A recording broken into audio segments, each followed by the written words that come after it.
Comienza en Es Radio, Es la Crónica de Fernando Delgado. Muy bueno, pues hoy lunes un poco de frío, pero eso se soluciona de muchas maneras. En principio, quiero presentar, hoy vamos a tener dos personas entrevistándolo aquí. El primero es Juan Barquilla, del grupo Mañero, que nos va a contar muchas cosas, y sobre las 12:20 aproximadamente llegará el director general de Patrimonio. Que en este caso, como son ustedes, pues es mucho lo que nos queda por hablar con él. Perdón. Y vamos a intentar por todos los medios pues hacernos de él, de Paco Pérez Urbán, algunas cosas que nos hacen falta en Mérida y que naturalmente se vamos a pedir. Bueno, Juan Barquilla, muy buena. Hola, muy buenas. Bueno, tú eres del grupo Mañero. Esta mañana estaba yo allí. Ah, muy bien. Habrás desayunado bien, Juan, he desayunado muy bien. Allí se desayuna de maravilla. Y además estaba allí, aquello lleno. Es decir, que tiene cuando hay muchos camiones, cuando hay muchos coches, es que la cosa es buena. Lo malo es pasar por un sitio y cuando ves poco, esto no está bien. La verdad es que tenemos movimiento. Es una empresa con más de 600 trabajadores, Juan. Sí. Una empresa que se dedica a muchísimas cosas. Pero entre ellas, pues, qué sé yo, tenéis el restaurante, tenéis una gasolinera, hay una venta de coches, hay gas a domicilio, que son muchas cosas. Tenemos varias, aquí en Mérida, sí, tenemos esas empresas, pero el grupo está diversificado por toda Extremadura y tenemos más gasolineras, más restaurantes, servimos gasóleo a domicilio, como tú has dicho, a toda Extremadura. Bueno, como tú has dicho, es multisectorial el grupo. Y sin embargo, muchos de esos beneficios se quedan en la ciudad, pero como patrocinadores de muchísimas cosas. Por ejemplo, yo sé que es de Mérida, del Romano, de Nueva Ciudad, es decir, de la gente, chavales, de los jóvenes, que muchas veces no pueden hacer las cosas porque no tienen patrocinadores y vosotros lo hacéis. Sí, bueno, la verdad es que la política del grupo es ese, siempre que trabajando duro, luchando porque haya muchos empleados, por dar empleo. Como tú bien has dicho, tenemos más de 200 trabajadores y después siempre apostamos dentro de los beneficios que da el grupo, la dirección apuesta por devolver ese dinero, de beneficio propio, en meterse dentro de la sociedad, de las ciudades en las que estamos. Ya sea colaborando, como bien dices, con el deporte, con asociaciones de niños, con sectores más desfavorecidos. Tenemos acuerdos con FEAFES Cáceres, COFENFE, bueno, una serie de asociaciones. Estamos también en el plan Incorpora de la Caixa. Y siempre, pues, como te digo, buscando lo primero el cliente, que lo primero son nuestros clientes. Siempre, por ejemplo, en la gasolinera, la de aquí de Mérida la conoces, la de Vía de la Plata. Yo reposto ahí, caramba. Siempre la apuesta es el servicio atendido, es decir, tener trabajadores para poder dar algo más a nuestros clientes. Quizás sería muy fácil hacer low cost y tal, servicios atendidos, servicios... Sí, que la persona esté y tal, pero la filosofía del grupo, como le digo, siempre es el... Es curioso, Juan, una cosa. Una vez en Suiza, sí, eché gasolina, la eché yo, fui a pagar, pero tuve que pagar unos cuantos céntimos menos porque como yo había desarrollado un trabajo, a mí me pagaron ese trabajo. Bueno, y no solo eso, Fernando, que también es peligroso. No te lo pagan, y aquí no te lo pagan. Y encima además, quitas empleo. Exactamente, quitas empleo. Quitas empleo y aparte que es peligroso, estás manejando productos inflamables, ¿no? Bueno, la legislación actual lo permite, pero es lo que es. De lo que tengo ganas de traerme yo un día a Juan, al dueño. Yo desde aquí te prometo que se lo voy a proponer, lo voy a intentar convencer. Sí, porque es un hombre que vino de hacer la nada, con una maleta de esas de cartón o madera que se llevaban por entonces, se fue a Alemania y actualmente ha hecho un auténtico imperio en Mérida. Y eso solamente lo hacen personas inteligentes. La verdad Personas que sí. de muchísimo trabajo y de estar 24 horas prácticamente trabajando. Es decir, dormir muchas veces en la carretera como puede con un camión, porque hay que seguir y seguir y seguir y seguir. Sí, la verdad que tiene Y después, a mí una vida apasionante. Y una de las ¿eh? cosas que me da muchísima rabia, Juan, es que a estas personas resulta que encima se le ponen trabas, se le ponen pegas, que si más papeles. Me parece muy bien que pidan los papeles, pero si esta persona lo que quiere es emplear su dinero en hacer más empresas, dejarle, hombre. Darle facilidades. Verdaderamente son los Darle empresarios facilidades. Bueno, y las pues pymes las que siempre sostienen después todo siempre el hay, sistema. o el está claro. politiqueo, el puñetero politiqueo, o siempre Bueno, ahí no vamos a entrar. Yo qué sé lo que es, pero que no aprecian que un empresario que tiene 200 empleados, que pueda tener 300 si se le ayuda un poquito. Sí, eso es mala cosa. Eso seguro, eso seguro. Bueno, Pero, después tenéis ahí estamos también, peleando. hacéis servicio, Juan, a otros muchos colectivos, cuéntame. Sí, bueno, como tú has comentado, por ejemplo, aquí en concreto en Mérida, aparte de volcarnos con el deporte, en este caso somos uno de los patrocinadores principales del Mérida, equipo que milita en la segunda vez. Por cierto, ayer tuvimos muy mala suerte en el partido, pero Oye, hace bien. Pero bueno, eso es poco a poco y a ver al final. Después también patrocinamos a muchos equipos de niños dentro de nuestras posibilidades. Hay que entender, como te he dicho, que es una empresa privada en la que sus beneficios son las que parte de sus beneficios se está dando pues para, por ejemplo, patrocinamos a la cantera del Mérida. Y también a desfavorecidos. Sí, tenemos colectivos. De hecho, en la empresa, Fernando, hay una empresa del grupo, es un centro especial de empleo para personas discapacitadas. Dentro de los empleos que demanda nuestro grupo. Que es el centro... Claro. El Centro Especial de Empleo, creo que también vosotros... Sí, tenemos una empresa específica para que los empleos dentro del grupo que puedan desarrollar estas personas, pues lo hacen igual o mejor que tú y que yo, Fernando. La verdad es que es algo que nos da mucho orgullo poderlo decir. Hombre, aquí hay un grupo que se llama el Grupo Lancina, que lo crea Antonio Vélez. Yo no sé qué ha pasado con el Grupo Lancina, pero que es un desastre. Dicen que no, pero es un desastre. Bueno, no lo conozco. Bueno, pues... hemos hablado de la rifa que vamos a hacer para... vamos a hacer una rifa, Navidades. ¿no?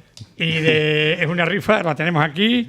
Los productos no los podemos si no estamos hasta mañana. Está valorada en un centón 15.000 de Reyes, euros. Vía de la Plata, donde todos estos beneficios van a ir para todas estas personas. ¿Que cuesta cuánto dinero? 2,5 € la papeleta. Sí, pero digo la cestita de las narices. La cestita está valorada en 15.000 euros con sus impuestos y tal. Vamos, que no, aunque Pues vendamos todas, no tenemos beneficios. Ya lo saben ustedes, que la coja la televisión. Muchísimas gracias, Juan, porque ahora tenemos al director general de Patrimonio, que tenemos muchas cosas que hablar con él. Pues muy bien. Muchísimas gracias. Mucho gusto, Fernando. Dile a tu jefe que lo necesito tenerlo aquí. Lo intentaré. Y nada, desearte lo mejor. Muchísimas gracias, Juan. Gracias. Bueno, seguimos en nuestro programa de hoy con Francisco Pérez Urba. Nos conocemos hace mucho tiempo. Licenciado en Filosofía y Letras. Nosotros también hicimos los comunes en Sevilla hace muchos años. Y la verdad que a mí la historia me encanta. Pero Urban es museo, biblioteca, patrimonio. Pero hay una cosa que es más que director general de todo eso. Y es que es un hombre dedicado y conocedor de la cultura de Extremadura. Y eso es lo más importante. Yo te voy a tratar como amigo, Paco. Puedes hacerlo. Pasó mucho tiempo ya que nos conocemos. Lo que te voy a dar primero es si hay alguna posibilidad, de verdad, y eso ya de forma personal, como cronista oficial, como periodista, como todo, salvar el siglo, santo cielo. Porque eso es un monumento de Mérida, que se pueden hacer muchísimas cosas ahí, y que eso se destruya es un pecado. Bueno, yo sé que hay una preocupación importante, ¿no?, en la sociedad meritense por la decisión del Ministerio de sacar a subasta el silo.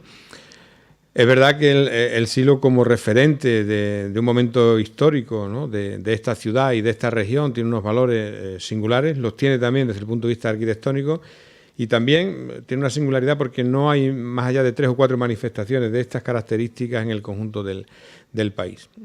Nosotros estamos trabajando dando respuesta a una solicitud del ayuntamiento, ¿no?, para tratar de incoar el expediente de declaración de bien de interés cultural para este edificio. Es que de esa manera ya no se puede tocar.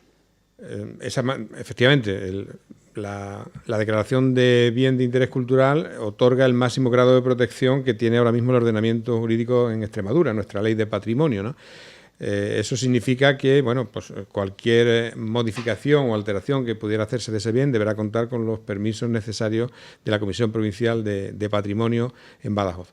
Estamos ultimando ese expediente para su incoación y esperemos que, bueno, pues cuando se produzca la subasta, si es que finalmente eso llega a término, pues esté ya el expediente para permitir que no se pueda hacer ese derribo, en el supuesto de que se fuera a hacer un derribo que desconocemos ahora, por supuesto, si se va a enajenar y quiénes van a ser los compradores, ¿no? Sí, pues si lo compra qué sé yo, de esas personas que son capaces de destrozar cualquier cosa porque además es suyo y puede hacerlo y poner a un sitio porque es muy bueno, pisos y demás. Eso sería una desgracia para la ciudad de Mérida y algunos políticos tendrían que pagarlo en el mayor sentido de la palabra de haber perdido algo que no se debería haber perdido. Como se perdió el cuartel, se perdió la corchera. No es que se perdiera, sino quedar algo que pudiera decir, aquí tuvimos esto, que fue nuestra vida, que fue nuestra historia. Bueno, ahora mismo yo creo que hay, para las ciudades, ¿no?, hay un elemento fundamental para mantener la memoria y sobre todo para distinguirse las unas de las otras, porque en esta modernidad en la que nos hemos instalado de las ciudades inteligentes, cada vez más todos los servicios empiezan a ser normalizados, es decir, cada ciudad tiene los mismos servicios, prácticamente por los mismos costes, es decir, se está haciendo una normalización tal de las ciudades que lo único que le va a dar un valor de identidad, que la va a hacer diferente las unas de las otras, es su memoria. Y efectivamente, dentro de la memoria de una ciudad está también su patrimonio. Hay que decir que en Mérida estas cuestiones están pasando o han podido pasar de forma desapercibida porque tiene tal calidad el patrimonio histórico que tiene, que hablando ya de elementos del patrimonio industrial, a los que la gente considera por lo general como un patrimonio secundario, ¿no?, porque, bueno, debido a que es un patrimonio mucho más reciente, más consuetudinario con las personas de la ciudad, igual no se ha hecho el esfuerzo que merecía haberse hecho por estos elementos, pero claro, insisto que en Mérida tiene una riqueza patrimonial que parece que estas cuestiones relacionadas con el patrimonio industrial hubieran pasado a un segundo plano. Yo creo que la reacción del ayuntamiento ha sido muy interesante a la hora de hacer esta solicitud de declaración y vamos a trabajar por poder mantener el silo como testimonio de ese momento histórico de nuestra región para que podamos legar a nuestros futuros habitantes una parte de su historia muy, muy importante.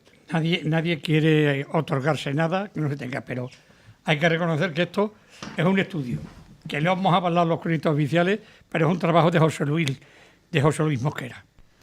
Y yo espero que todo salga bien. Terminamos ya con el silo, porque son muchas cosas las que tenemos. Saludamos también a nuestro compañero Fran Murillo. ¿Qué tal? Encantado. Hola, ¿qué tal?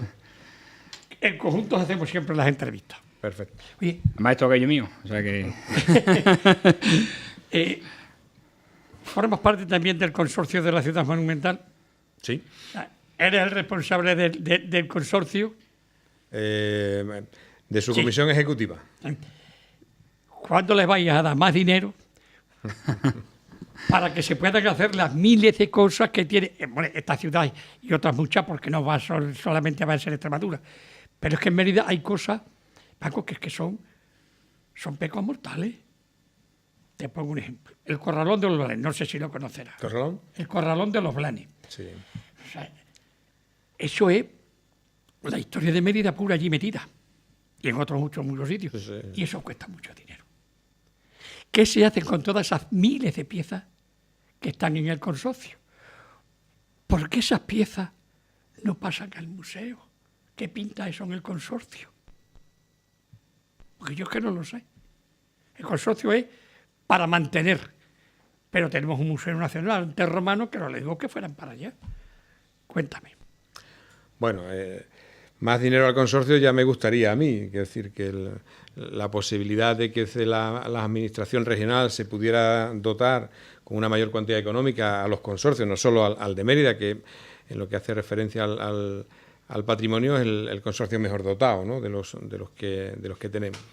Pero bueno, lamentablemente las circunstancias son las que son. El consorcio tiene, yo creo que una cosa muy interesante, y es que hace una gestión de los monumentos que le está permitiendo que en este momento casi el 80% de la financiación de la actividad provenga de la propia gestión del consorcio, ¿no? Y a lo mejor tenemos que profundizar ahí, ¿no? Tenemos que profundizar para llegar a que el consorcio pueda ser sostenible. Es decir, ese es el reto que tiene cualquier institución, ¿no? Dicho eso, me plantea una cuestión que tiene que ver qué hacemos con las cosas que aparecen en Mérida, ¿no?, con los restos arqueológicos que aparecen. Ese es un debate antiguo, ¿no? Es muy antiguo. A mí me parece que el consorcio tiene, aparte de su tarea de excavación, tiene una tarea de investigación, y en esa tarea de investigación necesita tener en sus almacenes, en sus centros, los elementos que aparecen, los restos arqueológicos que aparecen, para poder estudiarlos. Hacer una transferencia directa que es lo que plantea, de los hallazgos del consorcio. Hay que estudiarlo. De los hallazgos del consorcio al Museo Nacional de Arte Romano entraña una primera dificultad. Es decir, el museo es nacional, sí, de gestión autonómica, pero es nacional. Y nosotros tenemos museos provinciales, que es donde debería ir, por nuestra ley, donde deberían ir los restos arqueológicos, como van del resto de los pueblos de la provincia, ¿no? Es decir, todos los hallazgos que se producen en cualquier municipio de la provincia de Badajoz terminan en el Museo Arqueológico de Badajoz. Que pueda haber piezas del consorcio en el Museo de Mérida es fruto de la colaboración institucional. Es decir, no hay, y nunca lo ha habido, ningún inconveniente en que determinadas piezas que forman parte de los fondos del consorcio vayan como préstamos o en depósito al Museo Nacional o a cualquier otro de Mérida o a cualquier otro museo. Es decir, esto es una relación. No, a cualquier otro museo, ¿no? No, quiero decir que pueden ir. Claro, Sí, puede sí, pero vamos, de Mérida debe ir al de Mérida. Y el de Medellín, que se quede en Medellín.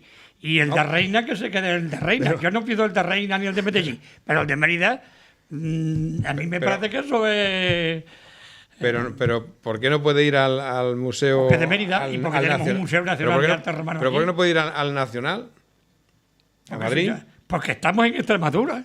O sea, que lo que queremos es traerlo para... Claro, lo nuestro. Quería con el ejemplo... Además que el Nacional no existe. Sí. Existe el Museo Nacional de Arte Romano, está aquí, en Madrid. ¿No? El arqueológico. El arqueológico nacional. Okay. Sí, hay piezas de Mérida, por cierto, yo lo he visitado recientemente.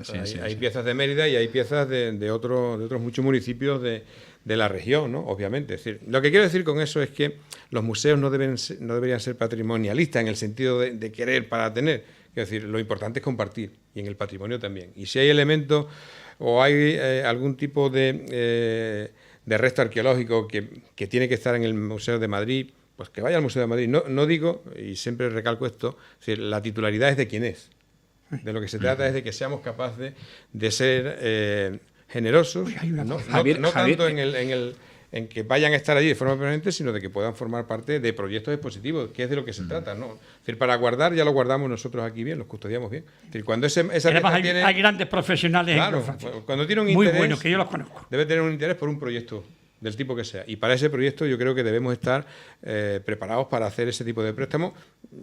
Quiero recordar aquí la exposición que acaba de terminar en Madrid, ¿no? La de Lusitania. Bueno, pues es un proyecto de colaboración donde piezas de los distintos museos han estado en el Museo de Mérida, han estado en el Museo de Lisboa y han estado en el Museo de Madrid. Pero como director general, tú formas parte no solamente de las bibliotecas, de los museos.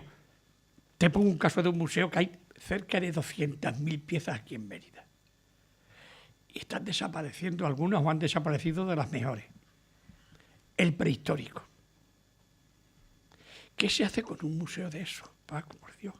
Si es que tenemos cantidad de museos. El Museo de las Muñecas, que también es un museo extraordinario, que el que tenía, no me acuerdo cómo se llama, pero bueno, Ramón Carreto.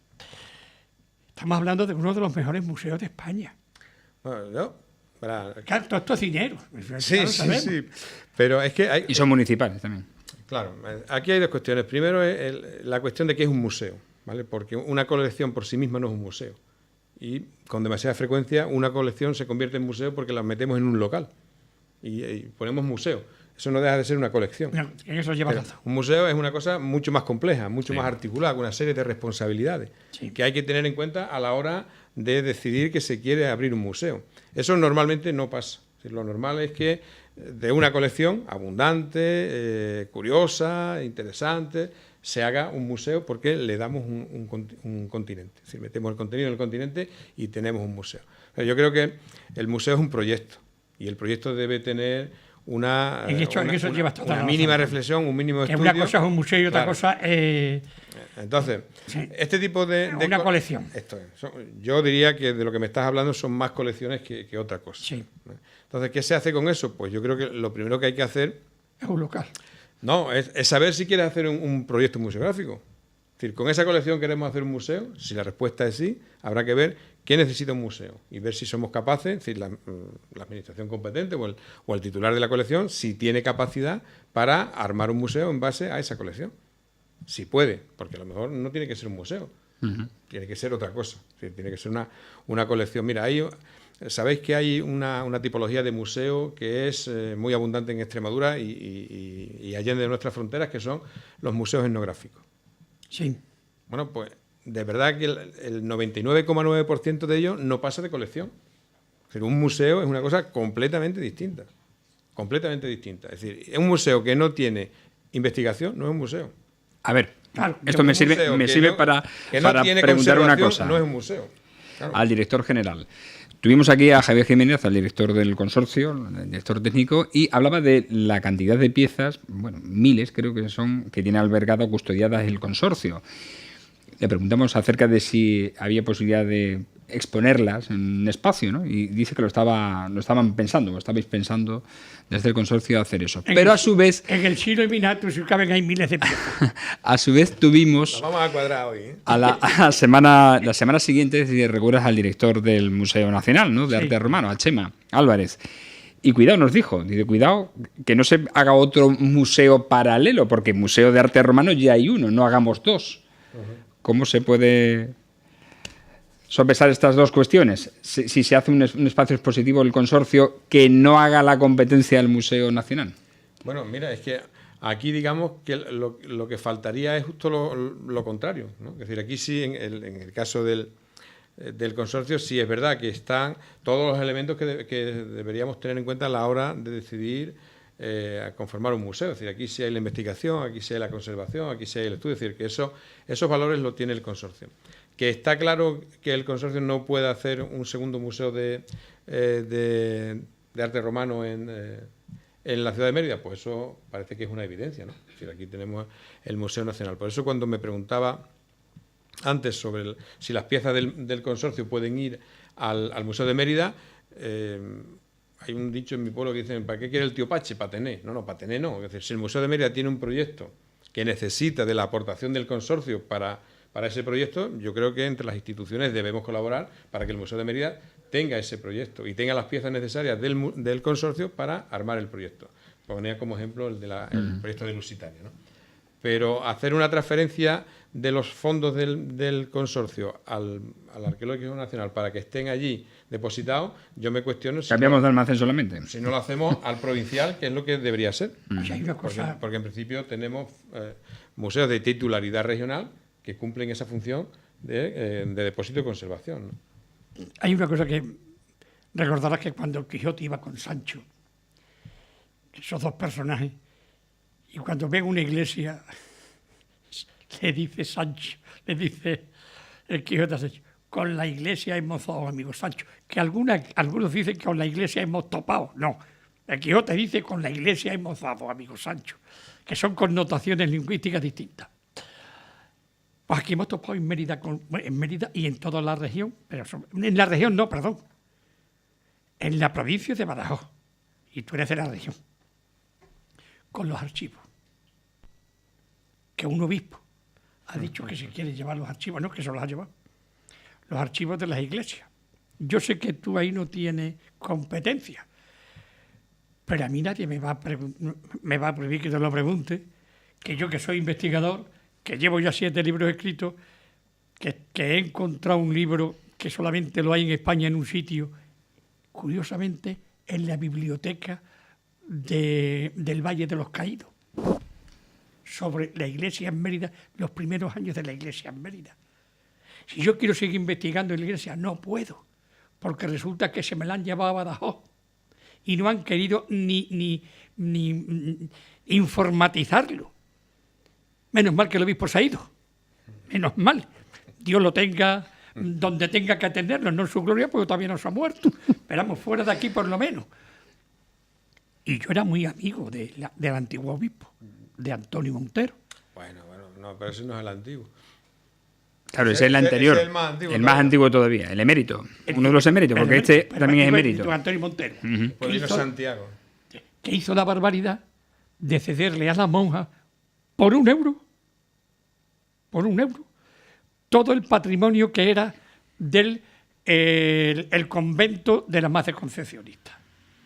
Como se han ido, ya es suyo. Lo tienen puesto en 2.000 millones de pesetas. ¡Qué desgracia, Dios mío! ¿Lo tenéis? Esa zona, esa iglesia, para que no se pueda tocar. Todo lo que tiene protección necesita de la autorización de la Junta de Extremadura. Por lo tanto, aquellos elementos que estén en este momento formando parte del inventario o que tengan declaración de alguna otra figura de protección deberán contar con la autorización. Pero me hablabas de los archivos. Sí. No sé si quieres que te conteste lo de los Sí. archivos. También. Lo digo porque parece que es decir, la decisión que se tomó en su momento, no estoy en los pormenores de esa decisión, ¿no? Pero viendo un poco cuál es la situación de los archivos diocesanos y cuál es la situación también de los archivos municipales, no me resulta difícil entender que haya podido haber una decisión de ese tipo, insisto, si lo que hacía con eso era garantizar la conservación de los documentos. Porque hay determinados sitios donde los documentos empiezan a tener un riesgo de desaparición. Sí. Insisto en que la gestión que se puede hacer en las pequeñas diócesis, en los pequeños pueblos puede ser complicada. Me parece bien. Y posiblemente la decisión del obispo, desconozco los motivos, insisto, pero no me parece descabellado tratar de centralizar la documentación en la idea de que el archivo que tienen en Badajoz, que es un archivo de reciente creación, como tú sabes bien, pues tiene unas condiciones de conservación extraordinarias. Dicho esto... Hombre, extraordinaria, yo no sé qué sea extraordinaria, pues yo sé que las cajas estaban, algunas de ellas en un pasillo. Pero vamos, y eso de extraordinario eso no es tiene gestión, nada. eso es gestión. Es decir, yo estoy hablando de las instalaciones que conozco. Otra cosa es que hasta que los documentos lleguen a las instalaciones, pues tengan un tránsito y tú lo has visto posiblemente en las cajas. Quiero ir más allá en este comentario. Lo digo por lo que hablábamos antes de patrimonializar. Es decir, el documento... Es verdad que lo suyo es que esté en el origen, eso es lo ideal, pero el origen tiene que tener condiciones adecuadas para una correcta conservación, porque yo prefiero tenerlo a 1.000 kilómetros de mi casa conservado que en mi casa desaparecido. Pero hay que hay una cosa, perdona, porque así colaboro tuyo. Mira, Llerena, la conoces Llerena. Además, yo soy íntimo amigo de Luis Garrén, que es el cronista oficial de allí, que me imagino que tú lo conocerás. Perfectamente. Quería que ese archivo no se lo llevaran, que no se lo llevaran, pero tenían dinero para informatizarlo. Lo pagaba la Diputación, porque curiosamente el presidente de la Diputación era alcalde de Llerena. Pues le dijo al obispo que no. Manda huevo. Bueno, yo sé que no... Bueno, ya son cuestiones puntuales. Yo prefiero opinar sobre lo general y te diré que lo que sí hemos hecho, porque yo tuve oportunidad de hablar con responsables de la Asociación de Cronistas de Badajoz, me interesé por el problema que se había planteado en términos de acceso a la documentación de estos archivos diocesanos que habían recalado en el archivo del obispado. Y la información que yo tengo a día de hoy es que ha habido un cambio sustancial en el tratamiento de esa consulta y que a día de hoy parece que hay una gran facilidad para que los investigadores como tú, es verdad que tienen que desplazarse a Badajoz, pero que puedan, una vez que están en los archivos, acceder a la documentación, que parece que antes estaba siendo un factor bastante limitante. Y en cuanto a la digitalización, hombre, yo creo que esa es la solución definitiva. Esa es la solución definitiva. Todo el mundo está intentando digitalizar. Me estás diciendo que tenemos que terminar, pero simplemente en las bibliotecas. Es que tienes que venir con más tiempo, Paco. Una pregunta. No me voy sin hacer una pregunta. ¿En qué estado se encuentra la declaración que habían solicitado los actuales ocupantes de los kioscos de la Plaza de España? ¿Sabes de la polémica de los kioscos de la Plaza de España? Sí, claro. Que habían solicitado Mérida, sí. la declaración de bien de interés cultural para toda la plaza y, por tanto, también para esos kioscos que están incluidos en la plaza. ¿En qué situación se encuentra eso? Porque no lo tenemos todavía claro si la plaza es entorno Vic o no lo es, al haber dos monumentos, el Palacio de los Mendoza y la Concatedral de Santa María. Yo no sé, acláranos, danos un poco de luz sobre este tema. El Vic es el elemento que está declarado, el resto, lo que no es... ¿Lo que le acompaña? Lo que le acompaña es el entorno del Vic, que cuando tiene delimitación expresa tiene la figura de protección, cuando no la tiene es simplemente el entorno, ¿no?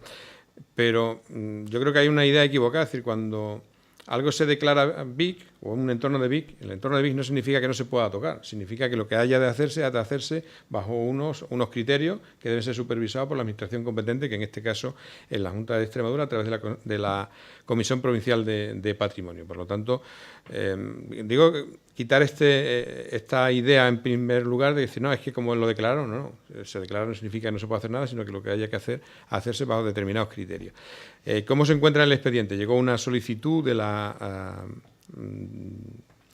un gabinete, creo recordar, ¿no? Que un son gabinete de abogados, sí. Los que están representando, y esto se pasó a la Unidad de Protección del Patrimonio. Nosotros hacemos previamente a la toma de decisiones sobre si incoar o no el expediente, se hace un informe de cada una de las solicitudes y estamos en fase de información, ¿no? No tengo yo... No está resuelto todavía si se va a incoar o no. Todavía no está resuelto. Tenéis en cuenta a mí me gustaría seguir, pero que resulta que se tiene que marchar. Sí. Tiene que desemplazar para otra ocasión, porque que yo hablar de biblioteca que me encanta. Puedo estar más tiempo o venir más veces, lo que tú quieras. Yo no tengo ningún problema. No, es que hoy no puedes tener hoy más no, tiempo, pero pensaba que tenías un interés especial en que fuera esta mañana y por eso me acomodé para estar, aunque solo sea media hora contigo. Pues muchísimas gracias. A vosotros por vuestra invitación. Y espero que te hayas encontrado a gusto en esta casa. Siempre. Contigo siempre. Gracias. Nada, desearles una feliz jornada. Muchísimas gracias al director general de Patrimonio, de Museo, de Biblioteca, de Archivo y de Cultura, que es lo más importante. El dinero mejor gastado en este mundo es el de la cultura. Bueno, Invertido, sí. Porque gastarse hay que gastarse en la sanidad y en la enseñanza. Muchas gracias. Gracias. Y nada, desearles una feliz jornada y hasta paso mañana que tendremos la tertulia.